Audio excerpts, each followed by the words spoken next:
And welcome back. 25 years ago, Congress came up with a bright idea for the Undetectable Firearms Act.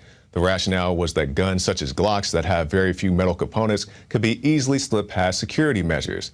Now, of course, Glocks are still being made and sold, so that didn't quite work out. And these gun-grabbing senators, congressmen, and these activist groups realized they can't take on the big gun lobby. So who do they redirect their efforts towards? You. The private seller, the private gun owner, the person who wants to make your own ammunition, the person who wants to print their own 3D guns. This targets you, and it goes beyond the Undetectable Firearms Act to the National Firearms Act, currently being pushed by the ATF. This would require that your photographs, your fingerprints, everything about you be sent to the ATF. Now, both these issues are going to come to a head December 9th, coming up very quickly. This is a very big and complex issue, but to talk about one particular aspect, the printable gun aspect, we're joined by printable gun pioneer Cody Wilson. Thanks for joining us, Cody. Yeah, it's a pleasure.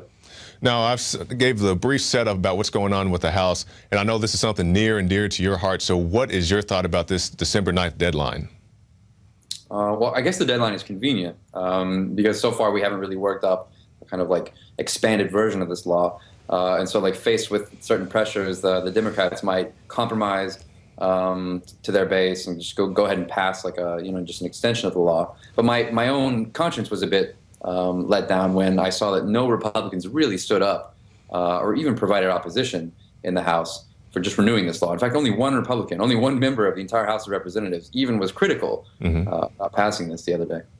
Now, Cody, we've been reporting on the National Firearms Act the ATF is trying to push through, and this is right along with that. You know, the ATF, they say they want your fingerprints, they want your photographs and all this and so forth. Also for people who are involved with trust, people who have silencers and so forth. So, what's the grand scheme of this? Do you foresee a future, maybe one day, where people use printable guns in some type of trust or, use the technology in that kind of way? That's actually an interesting question, but I see two things at stake. So in the broader firearms legislation context, sure, at the margin, at the corners, the ATF and Justice and everyone are trying to take away as many little things as possible that no large interest group is interested in, like the old firearms imported from North Korea or from South Korea. The old marksmanship program, and then some of the ATF, NFA trust stuff. This is a way of affecting tiny groups of interests that don't really get enough like national attention to make anyone mad.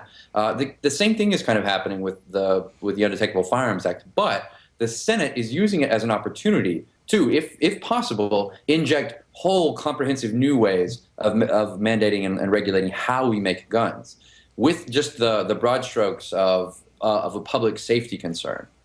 Exactly. Now, Cody, can you give us a brief synopsis? I know you've talked to us about this before, but for our new viewers, how does the printable gun technology work?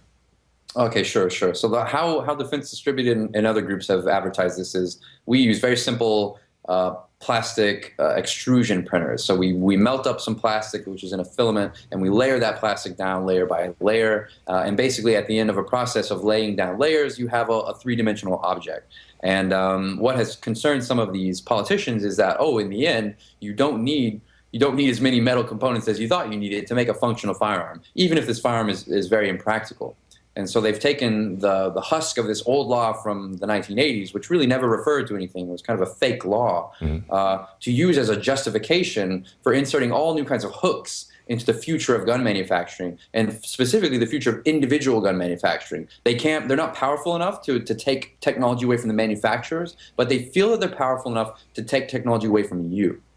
That's exactly right, and I'm glad that you brought that up because it's much larger than just the printable guns. They're trying to tell you how you can make your firearms, and as you alluded to, they can't fight with Glock and Smith and Wesson, but they can take out guys like you, cut you off at the knees, and make sure you don't have an opportunity, a field to grow on. They don't want you to have that. And I know you've had things such as the Liberator. What other new advances have been made in the printable gun field? The printable gun field from Defense Distributed has been largely just kind of left alone. Now, there's been a whole community of developers which have done variations of the Liberator and even gone beyond it. There's a developer in Canada who did a kind of 22 carbine version of the Liberator. There's guys like this guy Proteus, who has just kind of done all these kinds of different variations and semi-auto variations. So the world is still moving on. in the absence of Defense Distributed kind of more publicly getting attention for its developments. But I should say the bigger kind of issue at the moment is that Eric Holder and Obama would like to write the regulations as to how you can legally manufacture a firearm. This is why it's so insane to me that and they're also trying to tell you who a responsible person is. Yeah, no, of course. The people who are running fast and furious say, we'll tell you if you're responsible enough to own a firearm. Yeah, because if Eric Holder has one concern, it's that the firearms don't get into the wrong hands, right? Oh, yeah. I mean, he has a bridge he wants to sell you and everything else. Now, Cody, they'll say, we brought this Cody Wilson guy on, and we talked about the printable guns. We talked about what's going on. But what are these solutions? Man, the big solutions are this has to become a partisan issue. Like, it was great that Mansion Toomey was destroyed the way it was, and that the prevailing suspicions about the intentions of this administration against the Second Amendment kind of won. I wish that this could happen again. This is just at its core another gun control pass, another effort at gun control kind of late in the year. And I think the Republicans are just not willing to attach their political careers to something so risky because it doesn't end up affecting a manufacturer, and the NRA is just kind of blah about it. So in the end, they only have to stand up for individual liberty, and they're not really keen to do that. That's exactly right, because we need guys like you, everybody who's interested in this type of field, and not just this field, but just technology in general. You want the advancement of technology. They're trying to tell you what you can do with your printable guns, and it can extend beyond that. It may start with printable guns because and I know it always starts, it's for the children, it's for our safety. Then they start here, then they take more and more and more and more and more. And talking about taking more, they're taking more of our money as well. And I know you're involved with Bitcoin, and you also have a project called the Dark Wallet.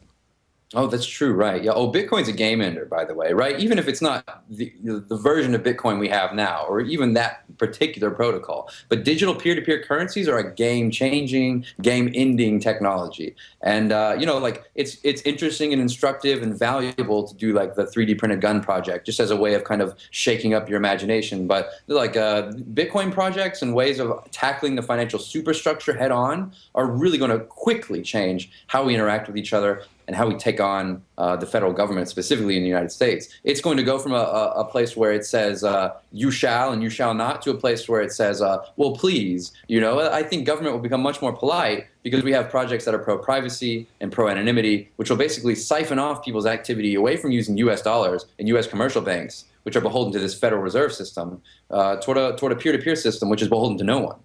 Exactly. Now, Cody, I know there's been a lot of volatility in the Bitcoin market as of late, and people may be, a little hesitant to get involved in that. So you can tell us about what your campaign is about, and also ease any concerns people may have about it. Oh, sure. Look, if you have concerns about this protocol, right, and the volatility in these markets, you need to resolve yourself of those, and you need to research and do that. And I'm not here to sell you on this currency, although I've been on Alex's show before to sell Bitcoin. By the way, I was selling it at $50 back then. You should have listened. Yeah.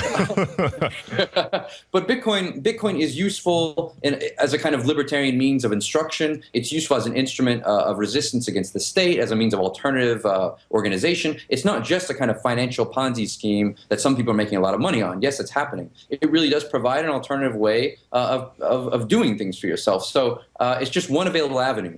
But I think in the kind of the panoply or the toolkit of the digital libertarian, Bitcoin is very important, and it's something that you should educate yourself about. Exactly. We need to educate ourselves not only about our firearms, but also about alternative currencies. Because anybody who's paying attention, we see things that are going on in Cyprus and all over the world. You don't want to be holding to this American dollar. Have at least some type of backup. Right, and that's that's just kind of sound investment advice today. Diversify, right? Well, why hold everything in U.S. denominated assets? Or don't put everything under your mattress. Don't put everything in the bank because your house could burn down, the bank could get robbed and all that. Cody Wilson, do you have any final comments? Yeah, I'd say that this Undetectable Firearms Act renewal comes back up on Monday in the Senate. And so if you're interested in the future of the Second Amendment at all, you should call these squishy GOP senators in the Senate and let them know your concerns, because they're going to let this pass unless people say something. So you have to contact your senator if you're interested in the future of weapons development. Cody Wilson, Defense Distributed, thank you for your time, sir. Hey, thanks a lot. And as Cody was alluding to, this is the time for you to get involved in this fight. You can't just rely on Cody Wilson. You can't just rely on Infowars. You can't just rely on Sheriff Mack. You just can't rely on Gun Owners of America. You need to get into this fight for yourself. Call your Senate office. Call your ATF office. If you can get a hold of Eric Holder, tell him, hey, man, this isn't going to fly. People want our firearms. We don't want you sticking your nose into our business, telling us what we can and cannot have. Because like I said during the interview, it starts with something reasonable, it starts with something rational, or at least in theory, in their theory. You know, it's for the children, it's for your safety, then they just take more and more and more and more and more. So if you don't want them to take it, you just say, come and take it. And you can go to the Infowars shop and pick up the Come and Take It t-shirt. You can see it right there. We have many different styles, many different sizes. We have them for the ladies as well, the AKs, the ARs, all of it's right there. You can get the pink shirts for the ladies as well, right there at the Infowars shop. So that's going to be it for this edition of the Infowars Nightly News, and we'll see you again tomorrow night.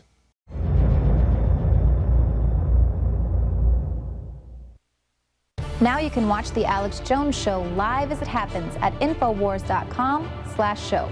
You'll find links to all of our content there and a free 15-day trial for Prison Planet TV.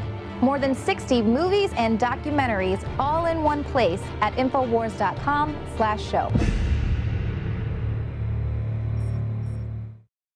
Why is nascent iodine so important? Nascent iodine is so important because it goes directly to the thyroid. It's not bonded to a salt, which means it doesn't have to be broken down, and it's the most usable form. It's what the body uses. It's what the body is designed to use. If you have low energy levels, if you have pains, if you have thyroid problems, if you don't feel up to par, well, they've proven now that the fluoride and a lack of iodine causes a decreased IQ because you have all this stuff that builds up inside your system and builds up and builds up.